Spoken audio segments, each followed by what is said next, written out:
Forests are so full of life, it's almost magical, isn't it? Join me in today's story as we go to Nepal on a magical forest adventure. Roomba and fairies visit Forest of Nepal. Take a deep breath. And let's begin. Our story today is about a girl named Roomba who lives in the woods. She was raised as an only child by her grandmother. She loves nature and has a gentle heart that values animals and plants. We are also joined by Thunder, the tree spirit, a cheerful boy who blows a whistle made from fir tree to entertain everyone. Marble is a water spirit, a caring girl with a necklace made from water drops to treat wounds on a ship. Pee-Pee and May are flower spirits. They are twin sisters with a strong sense of justice. They know a bouquet of roses can turn a bad heart into a clean one. One day when Roomba and friends were enjoying their afternoon tea, ding dong! The doorbell rang loudly. Roomba received a mysterious invitation card that read, "You are invited to a wedding ceremony in the forest of Nepal. Follow the instructions to come." Thunder, Marble, Pee-Pee, and May were all very surprised. They peered into the invitation card. Each of them turned their thoughts to a wedding ceremony in Nepal. "Wow, I'm excited," said Pee-Pee, raising her hand in the air. Finally, it was the wedding day. They stood in a circle, closed their eyes, and held hands. Then they jumped once, twice, and thrice. When they opened their eyes, Roomba and her friends were in front of an arched gateway. It was decorated with marigolds, chrysanthemums, and many other colorful flowers. At a distance, they saw a huge banyan tree and a huge peepal tree. "Today is the wedding of those two trees. See how everyone is encircling the merry trees?" explained a man.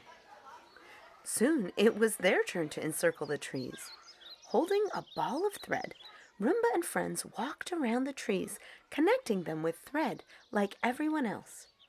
Suddenly, Roomba heard a snuffling sound and looked up at the branches of the banyan tree. A brown monkey with big twinkling eyes jumped down and said, "I am Macaw. It was me who invited you here." "Thank you for your kind invitation," said Roomba, bowing slightly. "This gift is for you, Macaw. It's wild honey, a wonderful blessing from our forest," said Roomba. "Actually, I invited you here to warn you about the dangers of losing your forest. You must act now to connect people with your forest," said Macaw. Roomba and friends joined the delicious Nepalese wedding feast with the local people. Then they sang and danced with them. An elderly man sitting leisurely under the shade smiled at Roomba, and she smiled back. Thunder spoke to the old man. "Namaste. She is Roomba and we are friends. We were invited here by Macaw. We must find a way to connect people to our forest. Could you give us any idea?" The old man replied, "Why not start a festival in the forest, like here?" Roomba got excited and shared her idea. "Why don't we start a birthday forest by planting one tree on every birthday? This can become a new tradition in our land." That's a great idea. "It's time to say goodbye to Macaw who invited us," said Roomba. They found him up in the peepal tree. Macaw dropped 2 branches and said, "Goodbye, Roomba. Take these 2 branches to plant your birthday forest." Then Roomba and all her friends sat side by side on the swing. The woman pushed the swing once, twice, and thrice. At the 3rd push, the swing went very, very high. The ropes got longer and longer, and then, boom! Suddenly, everyone was back at Roomba's home in the forest. On the table, they saw the 2 branches given by Macaw. They were shining as if by some magical power. Rumba continued talking happily about the birthday forest. And that's the end of our story.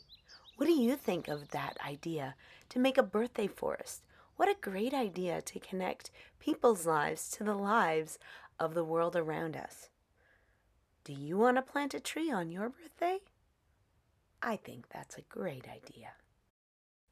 This book was written by Ashta Tulader, and the pictures were created by Chieko Sato.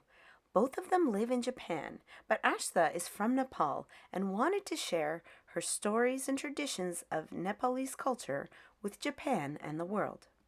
Both banyan and peepal trees belong to the ficus family. In Nepal, there is a custom of marrying these trees just like in our story, but they do it by entwining the roots together.